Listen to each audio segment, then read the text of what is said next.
Hi, I'm James Shillinglaw, and I'm here today with Ellen Bettridge, who's president and CEO of Uniworld Boutique River Cruises. And Ellen and I have been trying to do this interview for a while at various live events, but here we are. It's back to Zoom, but not that's bad. We've done this a few times.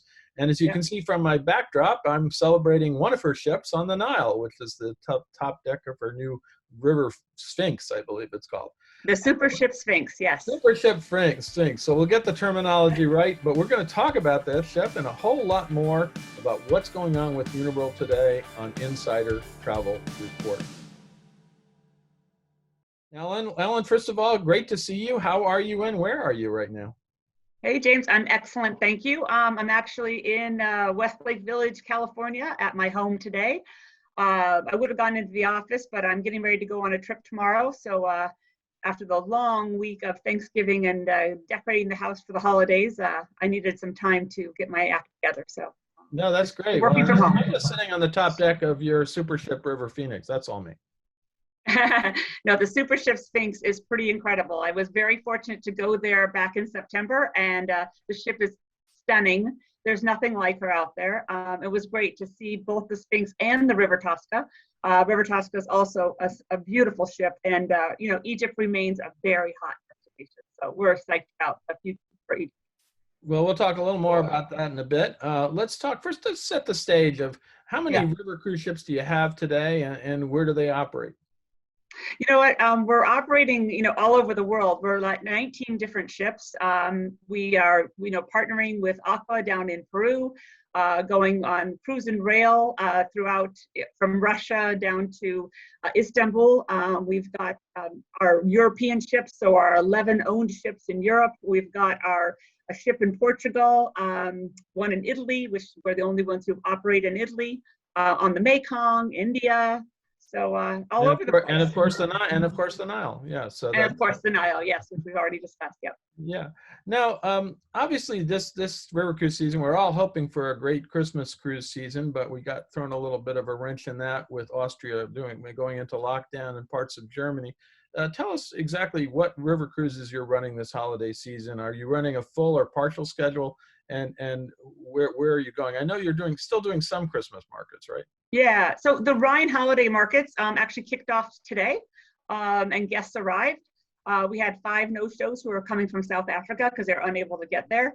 But other than that, the ship is pretty full, and we anticipate to operate that for the rest of the Christmas markets. Unfortunately, you're right. The others did have to shut down based on Austria and Bavaria and some of the Christmas markets not opening. Upsetting, but once again, we just got to be flexible and move quick and work together with our advisors and with our customers to get them rebooked. And the good news is a lot of people rebooked over the weekend. They rebooked for 2022 Christmas markets and even into 2023. So if they couldn't find the space for 22, which is very full, they moved to 23. No, that's great. And I know both of you and I were over in Vienna earlier this year, and everybody was getting ready for and hoping to have those Christmas markets. Yeah. But unfortunately, it doesn't look like it until at least later in December. Some of them got some Christmas markets in before because they were going to be opening after Thanksgiving, but then the lockdown came. But I guess we're going to have a full Christmas season next year, and it looks pretty lucrative for you guys for next year. So let's just cross our fingers and everything's going to happen the right way. Let's go back to talk about those Nile River cruise ships now. And what are the itineraries that you offer now? For our new ones or? Well, new and old, whatever you have. Yeah, no, so, probably some of the hot ones. Let me just talk about those. So Aqua down in Peru, the Peruvian Amazon. Right. We put out some of those, sold like hotcakes. They're doing incredibly well. Really psyched about that. We put around it that we added the lands, we added Machu Picchu, and we added a pre in Lima. So that's been very successful for us. Right. Portugal, once again, Portugal, always an incredible destination. Beautiful new ship with the Supership São Gabriel. Portugal is incredibly strong. Your traditional Rhine and Danube cruises, they continue to be really, really solid for next year. We are seeing a lot more people who are ocean cruisers actually try out river cruising. And we saw it this year and we see it going into next year. I always say that river cruising is still unknown and there's still so few people who have never river cruised. So I still think that the future for river cruising is very bright. No, absolutely. Yeah.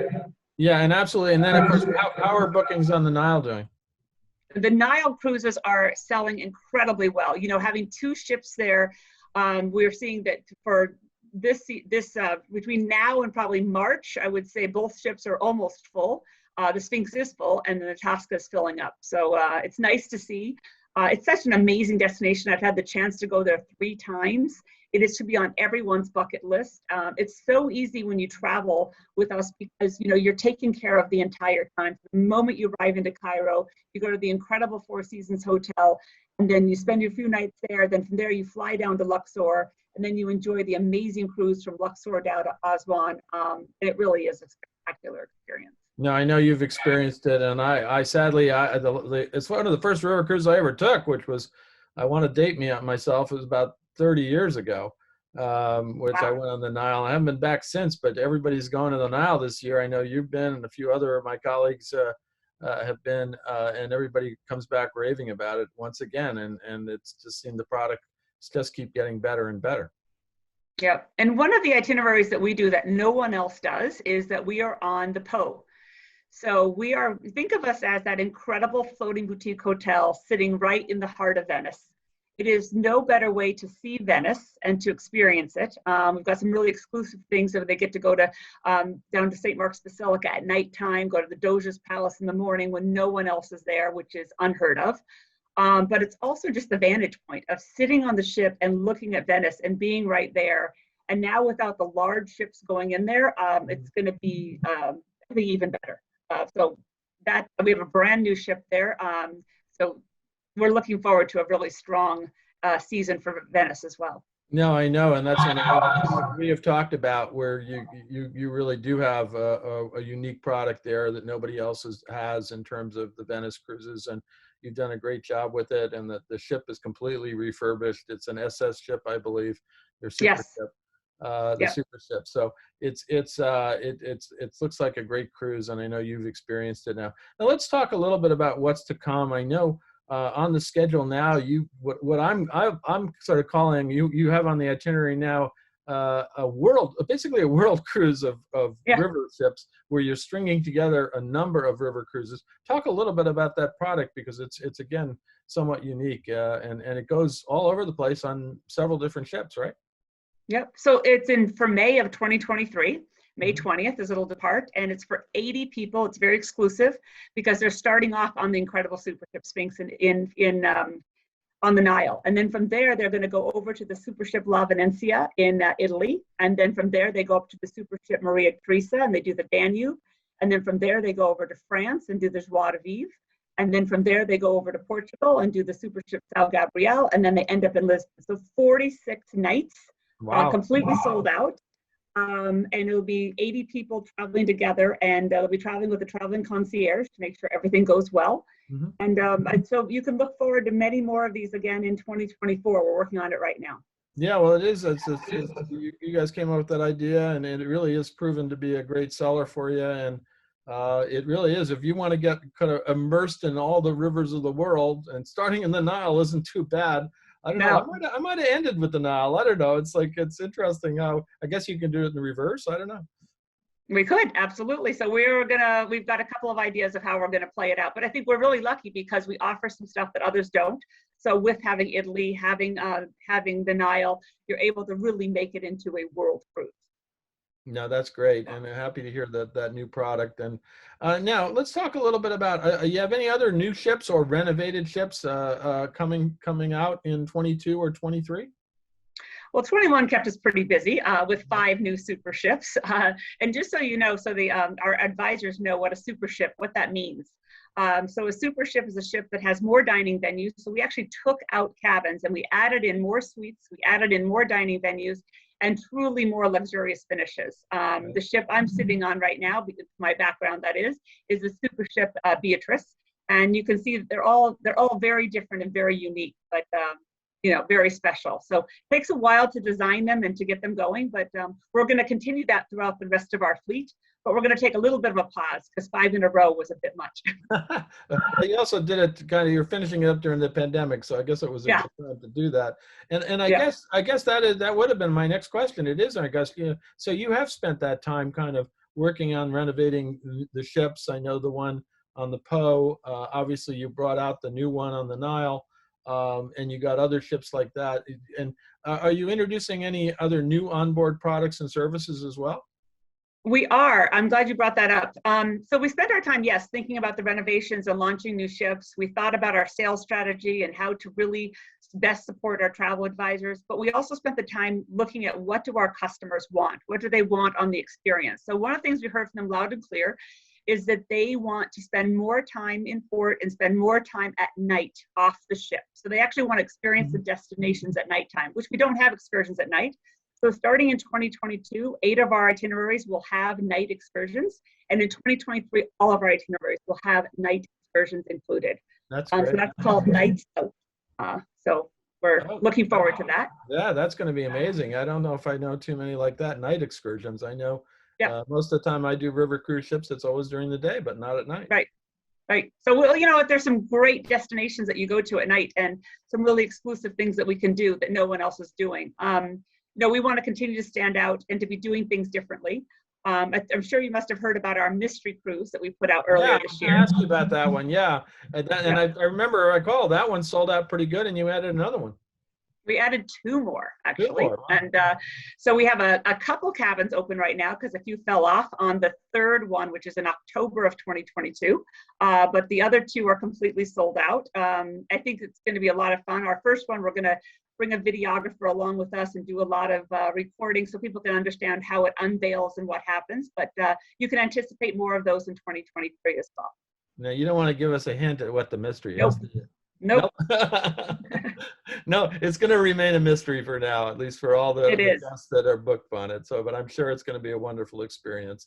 Now, let's talk a little bit, obviously, the news that we're talking literally just days after this latest variant of Omnicom or whatever it's called, the new variant, and people are starting to freak out a bit one more time.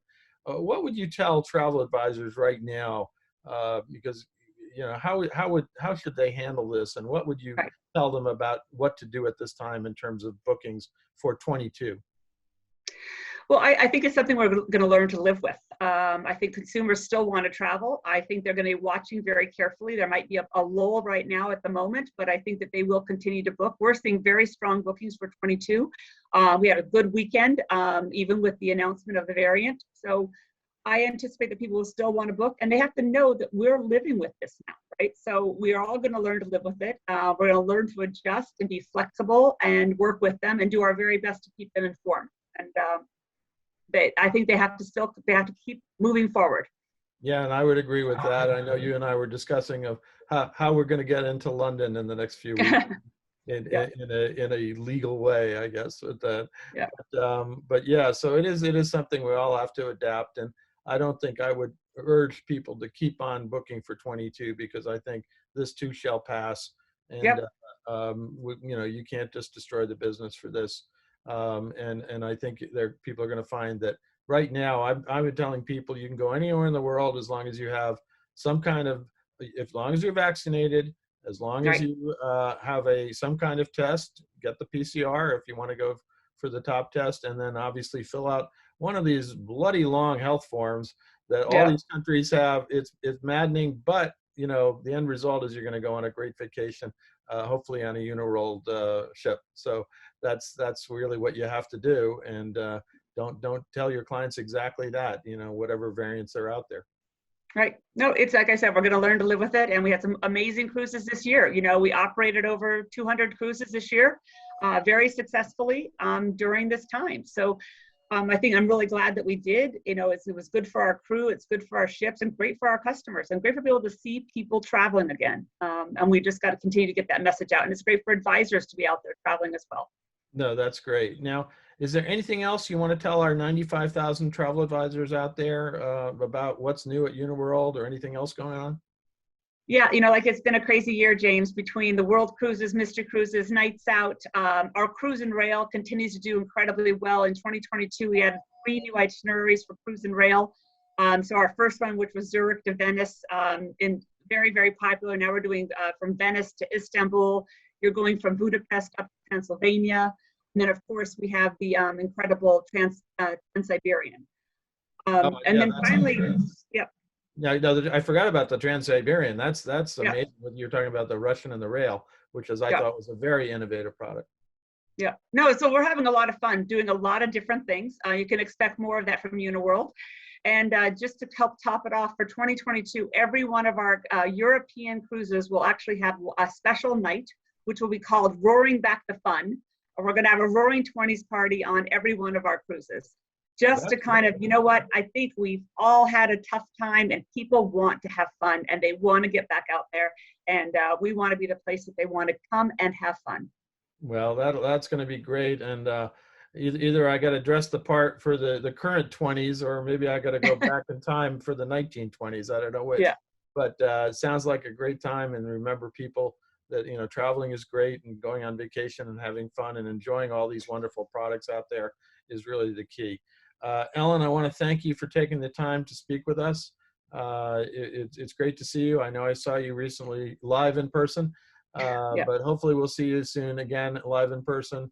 And congratulations on all the great stuff that's going on with Uniworld today. Thank you so much, James. I appreciate it. I'm James Shillinglaw, and this is Insider Travel Report.